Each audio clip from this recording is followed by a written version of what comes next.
وَلَقَدْ أَرَيْنَاهُ آيَاتِنَا كُلَّهَا، ساری نشانیاں اللہ فرماتے ہیں میں نے اس کو دکھائی اپنی قدرت کی سمجھانے کے لیے.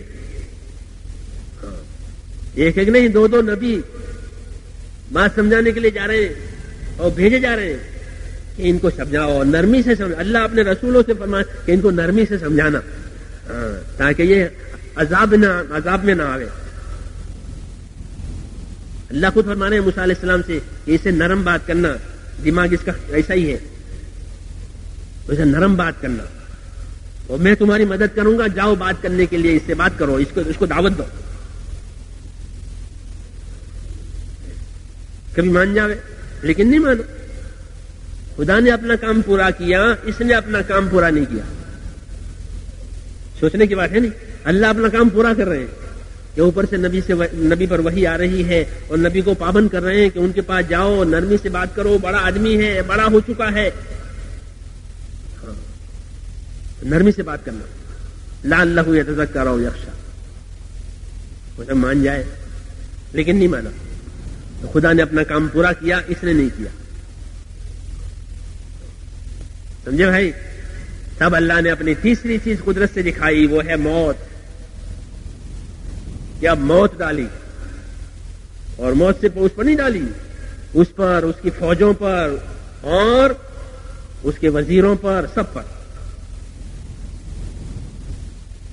ان کے گناہوں کی وجہ سے ہم نے ان کو پکڑ میں لیا. اللہ نے فرمایا فَأَخَذْنَاهُ وَجُنُودَهُ فَنَبَذْنَاهُمْ فِي الْيَمِّ، پھر ہم نے اس کی پکڑ کی، اس کی فوجوں کی پکڑ کی اور سب کو یکجا کر کے ہم نے اس کو سمندر میں ڈال دیا اور ڈبو دیا.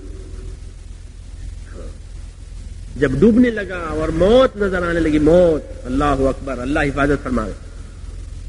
موت نشہ اتار دیتی ہے.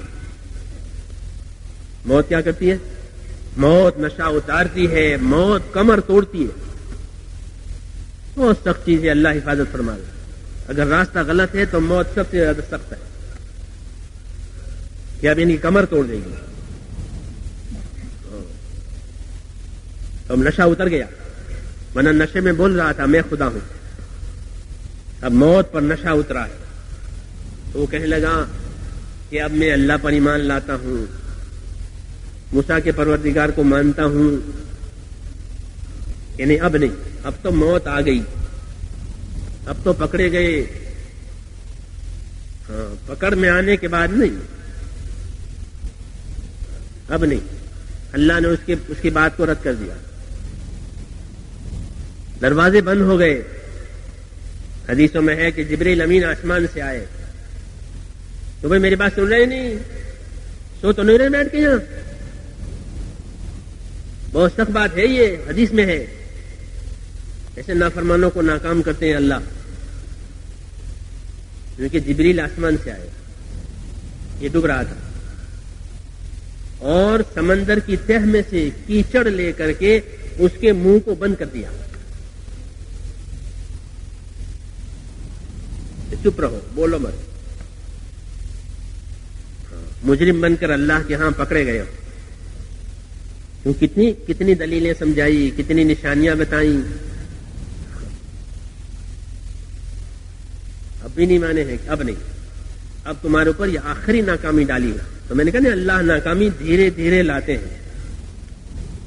تو دلوں میں لائے، اسباب میں، حکومت میں لائے، پھر بھی نہیں مانا کہ اب یہ آخری ہے موت. اور موت پر یہ نہیں کہ موت سے فنا ہو گئے، ختم ہو گئے، کہ نہیں، موت سے دوسری بات شروع ہو جائے گی. اور وہ کیا شروع ہو جائے گی کہ موت سے نتیجے آئیں گے. موت سے فنا نہیں ہوتا، نتیجے آتے ہیں. بات سمجھ آئی دوستو؟ ہاں، جیسے کھیتی کاٹ لی جاتی ہے، ہاں تو کھیتی کٹ گئی. کیا مطلب ہوا کہ اب جو کٹی ہوئی کھیتی ہے اس کے نتیجے دوسرے ہیں. اب یہ بازار میں فروخت ہوگا، اس کا مال بنے گا اور اس سے بہت سی ضروریات پوری ہوگی. اور اس میں جو کچرا ہے وہ پھینک دیا جائے گا، جو بھوسا ہے وہ پھینکا جائے گا. اب دوسرے نتائج آئیں گے. اب تک محنت ہوئی ہے، اب نتیجہ آیا. تو جس کی محنت صحیح ہوئی ہے اس کی محنت کے صحیح نتیجے آئیں گے، جس کی محنت غلط ہوئی ہے اس کے غلط نتیجے آئیں گے. موت پر اللہ نتیجے لاتے ہیں اور وہ بھگتنے پڑتے ہیں، یا پھر موت پر وہ نتیجے دیکھ کر ہمیشہ کی کامیابی سے آدمی کو خوشی ہوتی ہے. حدیث شریف میں ہے کہ جنازہ اٹھا کر لوگ لے جاتے ہیں، اگر اس کی زندگی صحیح گزری ہے تو وہ خوش ہے اور وہ کہتا ہے کہ قدمونی قدمونی، بھائیو آگے بڑھاؤ، مجھے جلدی آگے بڑھا دو، میں اپنی جگہ پہنچ جاؤں. اس کو خوشی ہے، انتظار ہے، اشتیاق ہے. اور اگر اس کی زندگی غلط ہے تو واویلا کرتا ہے کہ کہاں لے جاؤ گے، کہاں پٹکو گے، کہاں ڈالو گے، یہ وہ کرتا ہے. اور رسول اللہ صلی اللہ علیہ وسلم فرماتے ہیں کہ اس کی آواز ہر مخلوق سنتی ہے سوائے انسانوں کے. انسان نہیں سنتا، کیوں کہ اگر انسان سنے تو یہ بے ہوش ہو جائے، برداشت نہیں ہے اس کے اندر. ایسا زبردست نتیجہ آیا ہے موت پر. یہ حق کی خبر دی ہے نبی نے صلی اللہ علیہ وسلم. بات سمجھ آ رہی دوستو؟ ہاں، تو یہ نہیں کہ ہلاک ہو گیا فرعون، کہ ہلاک نہیں ہوا، بلکہ اب تو ہمیشہ کی ناکامی میں ڈالا گیا. ہاں، یہ اللہ کی خبر ہے. النار يعرضون عليها غدوا وعشيا ويوم تقوم الساعة ادخلوا آل فرعون اشد العذاب. اللہ فرماتے ہیں فرعون کے لیے کہ صبح شام روز دوزخ کی آگ اس پر پیش ہوتی ہے، فرعونیوں پر، کہ تمہیں یہاں جانا. حدیث شریف میں ہے کہ ہر مرنے والے کو صبح شام اللہ اس کا ٹھکانہ دکھاتے ہیں. ہر مرنے والے کو صبح میں بھی اس کا ٹھکانہ دکھاتے ہیں اور شام میں بھی اس کو ٹھکانہ دکھاتے ہیں کہ جہاں قیامت کے فیصلے کے بعد اس کو جانا ہے.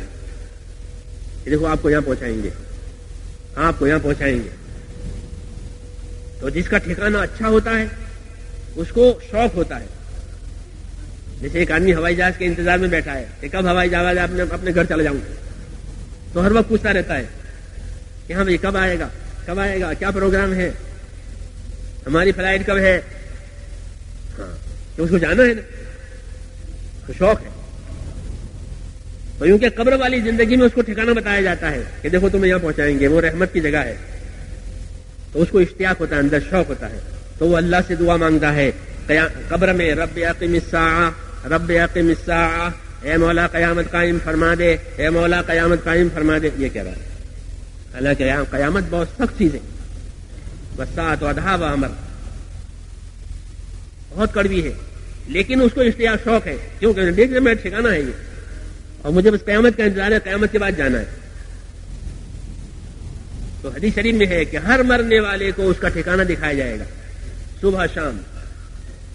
اور اگر اس کی زندگی غلط گزری ہے تو اس کو وہ عذاب اور آفتوں کا ٹھکانہ دکھائیں گے.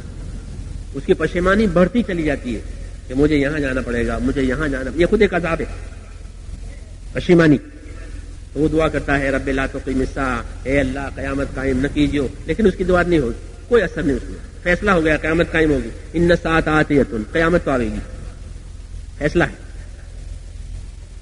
تو وہ بات اللہ نے فرمائی فرعون کے لیے کہ صبح شام ان پر دوزخ کی آگ پیش ہوگی، اور جب کل قیامت قائم ہوگی پھر فیصلہ سنایا جائے گا. آخر